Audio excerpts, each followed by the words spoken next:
बच्चों, mentor school में आप लोगों का स्वागत है। तो मैं शिशुपाल कुमार कक्षा 10 के हिंदी व्याकरण का सारा सिलेबस बस एक ही वीडियो में कवर करने वाले हैं, बिल्कुल रैपिड रिवीजन के साथ। तो अभी तक अगर आप मेंटर स्कूल चैनल को नहीं सब्सक्राइब किए तो सब्सक्राइब कर लीजिए और लाइक कर दीजिए। तो हम चैप्टर पढ़ेंगे पहला, हिंदी ग्रामर में। आपको पूरा सिलेबस हम पढ़ाने वाले हैं एक ही वीडियो में, तो जरूरी है कि हम सारा सिलेबस का नाम जान लें। पहला सिलेबस है भाषा एवं व्याकरण परिचय, शब्द और संधि, समास, उपसर्ग, प्रत्यय, संज्ञा, सर्वनाम, विशेषण, क्रिया विशेषण, अव्यय, काल, वाच्य, वचन, लिंग, कारक, संधि, विच्छेद, विच्छेद, समास, विग्रह, अलंकार, रस, छंद, मुहावरे, लोक पंक्तियां, पत्रलेख इत्यादि, अनुच्छेद लेखन, संवाद, सूचना लेखांक, विज्ञापन लेखन, निबंध लेखन। इतना सारा सिलेबस देख के ना हमको लग रहा है कि इतना सारा पढ़ाना है। चलिए ठीक है, पढ़ते हैं। बिल्कुल शॉर्ट और सिंपल तरीका से हम बिल्कुल फास्ट रैपिड रिवीजन करने वाले हैं। सारे चैप्टर को एकदम छूते हुए चलेंगे।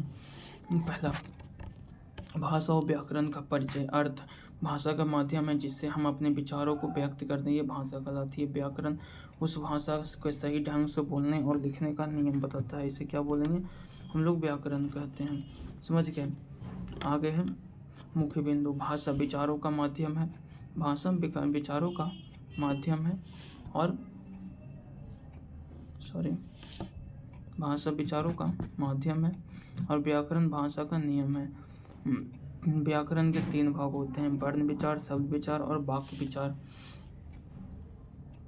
वर्ण विचार क्या होता है? वर्ण विचार वह ध्वनि जिससे बोलने का अर्थ का भेद हो, उसे क्या बोलेंगे, वर्ण विचार बोलेंगे। हिंदी में वर्ण कितने होते हैं? वर्गीकरण के आधार पर ये 52 होते हैं। वर्ण केवल कितने होते हैं?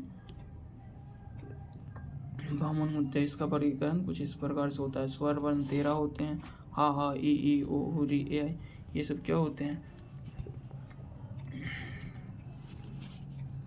स्वर वर्ण होते हैं। व्यंजन वर्ण होते हैं, क, ख, ग, से, य, ल, व। आगे हम लोग पढ़ने वाले हैं संधि। संधि क्या होता है? 2 शब्दों या वर्णों का मेल जो परिवर्तन होता है उसी को क्या बोलते हैं? संधि कहते हैं। जैसे राम ईश्वर इक्वल टू रमेश्वर होता है। 2 शब्दों का मेल से जो परिवर्तन होता है उसे क्या बोलेंगे? संधि बोलेंगे। इसके कितने प्रकार होते हैं इसके बारे में हम पढ़ेंगे। स्वर संधि, व्यंजन संधि और विसर्ग संधि, इसके पूरे 3 प्रकार होते हैं। आगे हम लोग पढ़ेंगे समास के बारे में। समास क्या होता है? जो 2 या 2 से अधिक शब्द मिलकर नया अर्थ देने वाला छोटा शब्द बनाते हैं तो उसे समास कहते हैं। उदाहरण, देव प्लस आलय, देवालय मतलब मंदिर। 2 शब्दों को मिलकर अगर नया शब्द बनता है उससे अलग अर्थ निकलता है, उसे क्या बोलेंगे? समास बोलेंगे। प्रकार, इसके प्रकार होते हैं द्वंद्व समास, जैसे राम लक्ष्मण, तत्पुरुष समास, ग्रामवासी, कर्मधारय समास, नील कमल, बहुस्वरीय समास और अव्ययीभाव समास, जिसमें चक्र पानी उपयुक्त यथाशक्ति आ जाएगा। आगे हम लोग पढ़ने वाले उपसर्ग और प्रत्यय के बारे में। ये क्या होता है इसके बारे में हम लोग पढ़ने वाले हैं। उपसर्ग, शब्द के पहले लगने वाले भाग को क्या बोलेंगे? उपसर्ग से प्र, सु, नी इत्यादि। जैसे प्रभाव, उदाहरण के लिए। प्रत्यय, शब्द के बाद लगने वाले शब्द को प्रत्यय बोलेंगे। जैसे तापन, जैसे अपनापन, ये अपनाई, पराई, आना, जैसे कि बचपाना, उदाहरण मिठाई, ये सब हो गया। जैसे शब्द भेद। अब शब्द भेद क्या होता है? पाठ्यपुस्तक इसके बारे में हम लोग पढ़ेंगे जो हम इंग्लिश में पढ़े थे। संज्ञा, सर्वनाम, विशेषण, ये 8 भेद होते हैं शब्द भेद के, इसके बारे में हम लोग पढ़ेंगे। हिंदी भाषा, हिंदी के शब्द 8 भागों में बांटा गया है, उनके ये हैं उनके भेद। संज्ञा, सर्वनाम, विशेषण, क्रिया विशेषण, क्रिया विशेषण, अव्यय, संबंध बोधक, विस्मयादि बोधक।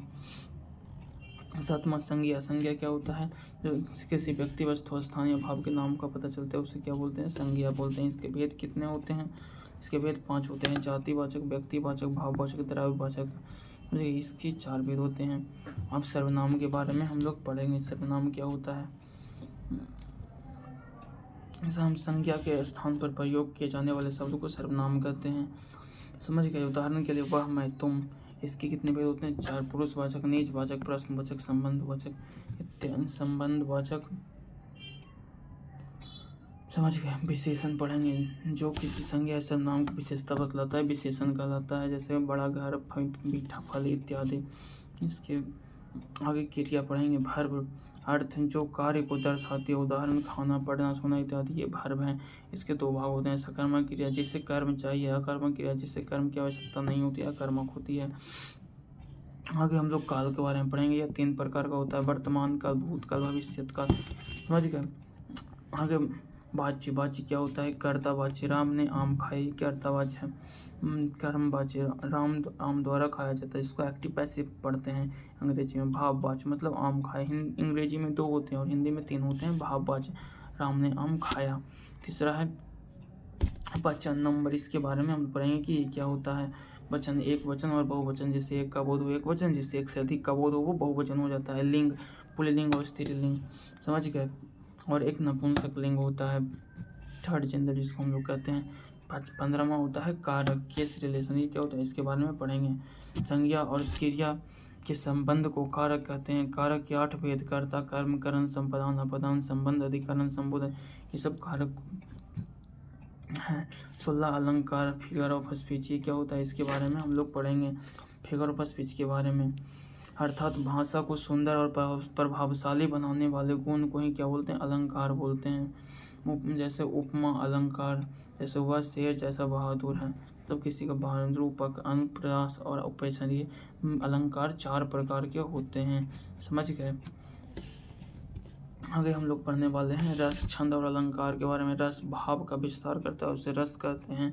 और छंद कविता के लय की मात्रा का नियम को छंद कहते हैं। अलंकार भाषा को सुंदर बनाता है, उसे अलंकार कहते हैं। ये सबका डिफिनेशन। मुहावरा और लोक पंक्तियाँ, इसके बारे में पढ़ेंगे।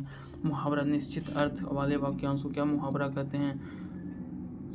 बस इसे छूटना, आँख का तारा होना, ना कटना, सब मुहावरा। लोक पंक्तियाँ, लोक में प्रचलित कहावतें को क्या बोलते हैं, लोक पंक्तियाँ बोलते हैं। मुहावरे और लोक पंक्तियाँ में अंतर अगर एग्जाम में पूछे, लोग मुहावरे और लोक पंक्तियाँ में अंतर बताइए तो आप लोग लिख लीजिएगा। आगे हम पढ़ेंगे लेखक कौशल, राइटिंग स्किल। ये सब आपको खुद से करना हो। औपचारिक पर आपको पत्र लिखने आना चाहिए, अनुच्छेद लिखने आना चाहिए। इस सब पर आप लोग प्रैक्टिस कीजिए। समझ गए। आगे है विज्ञापन लेखन, सारे पर आप लोग प्रैक्टिस कीजिएगा, इतना भी लिखा हुआ है। अब इसके हम पूरे सिलेबस का बिल्कुल सिंपल वाट एक ही शब्द में पढ़ेंगे। जैसे भाषा की रीढ़, व्याकरण को भाषा की रीढ़ कहा जाता है।